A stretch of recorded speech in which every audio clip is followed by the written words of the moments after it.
Anisan'ny olana nampiasa tena marika koaten'ny vahoaka amin'izao fotoana izao indrindra tao anatin'ny farafaran'ny taona raika amby roapolo sy roa arivo sy amby taona izao ny olana izany. Dia fantako tokoa fa tena olana iaina ny ankamaroan'ny vahoaka malagasy ankehitriny na ny olana amin'ny famatsiana jiro zany na ny olana famatsiana ny rano ary zay tsy maintsy dedavana vaolana maharitra ny raha mikasika ny rano manokana moa dia efa naresahako ihany tao anatin'ny kabarzana tao tamin'ny fiaran-taona teo ny olana voalohany a dia tsy tombony boniny manerana ny Madagasikara nefa ny fotodrafitrasa tsy manaka an'izay tsy ny tompony fa mijanona raha iresaka ny rano manokana zao tsika dia ny fansona mitondra ny rano miakatra eny amin'ny tanànambony raika Antananarivo no resahana eny Andohalo rehetrarehetra eny dia efa fansona natao tamin'ny andron'ny EUM ou électricité de Madagascar zay tonga teto amintsika tamin'ny 1928 rehefa jarevanao ny aritany anatin'ireny tuyau reny zany satria misy aty ny tuyau mitondra an'ireny dia efa arafesina tanteraka ankehitriny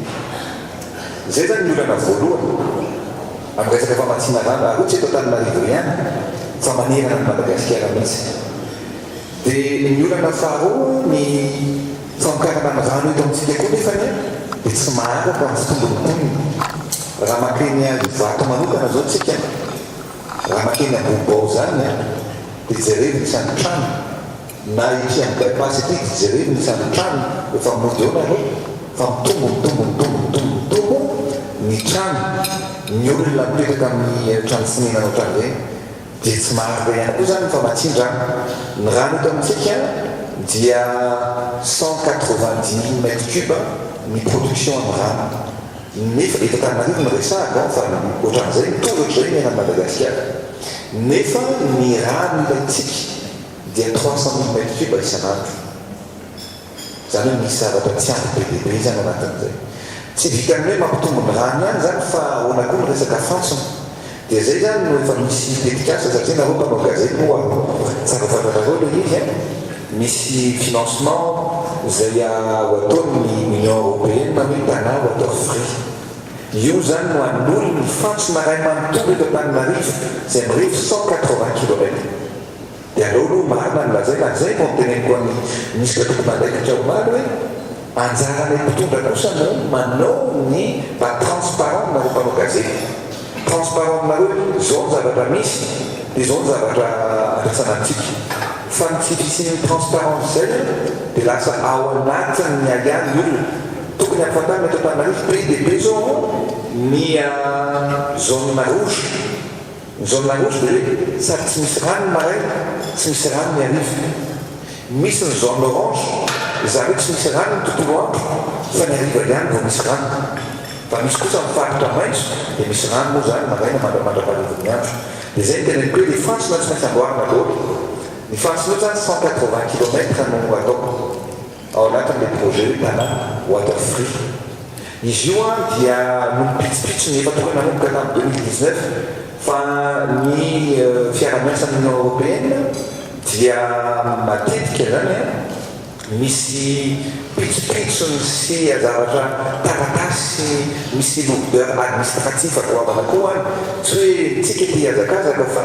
tsy vita eo koa le izy fa zao zany no miasa napekatsika dia hoe anomboka anty 2022 ity fandona no fansona zao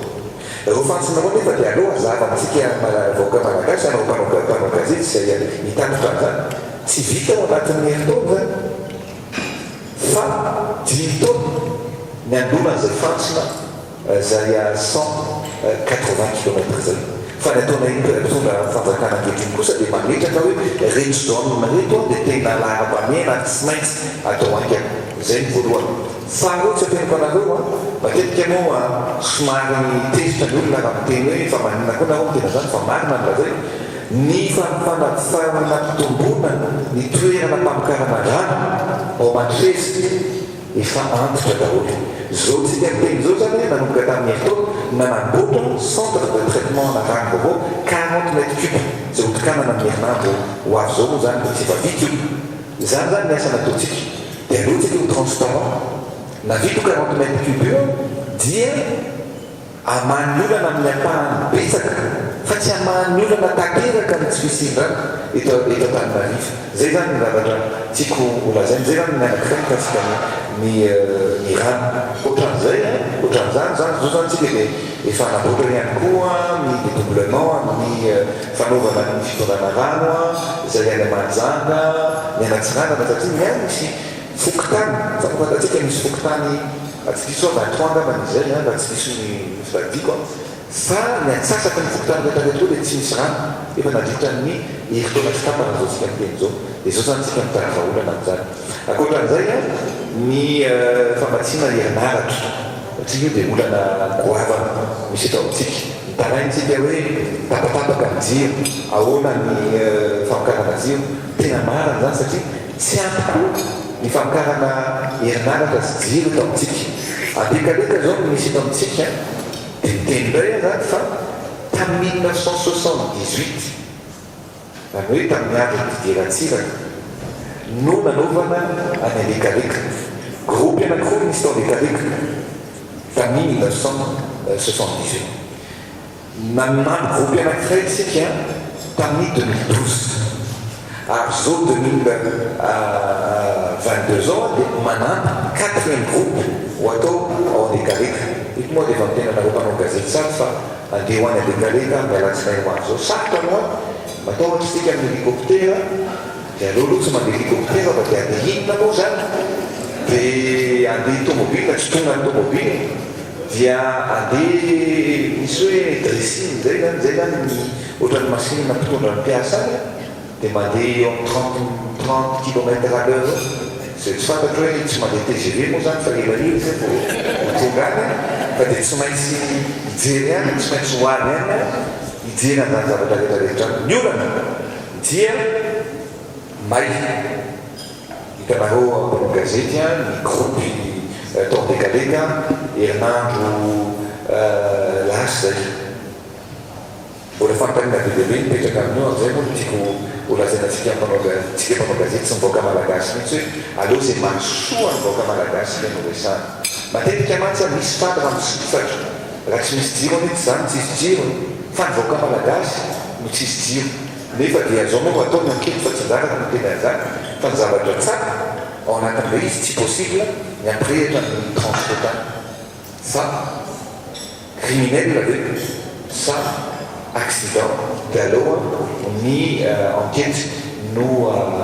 amaritra an'izay zavatra fa raha ny fahitana anazy ito dia 10 isan-jato dia miteny fa acte criminel no namay an'io groupe io ny pilao nefa ny sie koa moa dia tapaka ary tena hita mihitsy fa ny siena mihitsy ny pilona dia mijarytsika voaka malagasy zany zany dia hoentina ilazana fa tsy manao ny fitondram-panjakana nefa ny voaka malagasy raha misy ny favoazantsika dia ny vahoaka ny vo zay zany ilaina ny fiara-metana ilainantsika mpanao gazety mba hanetana ny hoe araka ny vatahako to dia hoe mba hitsindro atsaka ny soiobolana ny vahoaka malagasy zao zany tsika dia raha nieritreritry anao 4e groupe ndray tany alekaleka dia tsy andeha le 4e groupe satria ny groupe roa maty dia amelona ny 2e groupe ndray zany tsika zao dia anafatra ny piesy vaovao ndray zany amelona ny 3e groupe dia tsy ho vita vetivetiky zany fa ny raha nena moa zany dia todi mba vita le 3 groupe au lieu de 4e groupe no zavatra natao zay mikasika ny jiro ny famokarana herinaratra raha mbola misy fampanina moa nareo mikasika an'izay dia vonona foana amary zany hoe tsy maintsy mijery zavatra lavitra isakitsika ary zany hoe dia mitena nareo mpanao gazety ary zay mahafinaritra na fisaonanareo andrano tsy mora ny zareo no manahina firenena tsy mora fa za kosa dia afaka mitena nareo fa raha ny asa atao dia betsaka ny ezaka atao dia betsaka tsy mitena hoe afaka mifantrano fa za mitena nareo mpanao gazety ankehitriny andana manana correspondant ianareo fa andana mba jerevina ny vondrozo inona ny asa natotana vondrozo hatramin'izay zao ny olana vondrozo namakany zay tena hoe ny olana makany amin'ny internet moa dia io zany raha ny facebook no ho jerevanao dia hafa ny perception-nao fa raha midina sur terrain ianao hafa ny perception-nao satria raha makany vondrosy tika ny olany tsy manana Facebook fa ny olany faly ny votoatrasadoa misy hôpitaly misy fianarana misy sekoly any dia faly ny olany ny vondrosy any maintirano zany hôpitaly manarapiny da goavana be no ataontsika any ankehitriny dia ilay mety esoina amin'ny lalana pavé fa zany tena nareo fa any amin'ireny district rehetrarehetra na lalana goudron 50 mètres tsy misy fa faly le olona noho ny fanaovana lalana pavé faly ny olona ny fisiny jiro poteau solaire faly ny olona no fanaovana vovo na dia tsy afaka ny fanotrano malagasy ary fa hita sy taratra fa misy fandrosoana hita sy tsapa ny vaoaka malagasy zay le tena tiozanana aminareo mpanao-gazety be dia be ny ezaka atao be dia be ny zavatra mbola tsy ladrarary be dia be ny zavatra mbola tokony ampelantsika miady amin'ny kolokolo misy ny antany feno tsindrazo hoe feno fa tsy ataony filopenanena rehetrarehetra ary zay ka mba natao farany teo hoe misy tonana fitantanany firenena dia tokony arehetra daholo hatrany amin'ny chef fokotany ka hatramin'ny antanatoatra rehetrarehetra ary zay no ilaiko fiara-miasa ny namompanao gazety mihitsy mba hahafahantsika manitsy zavatra tokony ho anitsy ary indrindra mba teneniko ihany koa mba misy an'le fakatroavana amin'ny zavatra zay tsara dia mba tokony lazaina ihany koa sao hoe misy zao zay no ekeko atao masonareo betsaka resaka fa mbola tsy lavorany betsaka ny zavatra mbola tokony ho atao zay nga mahafokasika an'izay ohatra lava loatra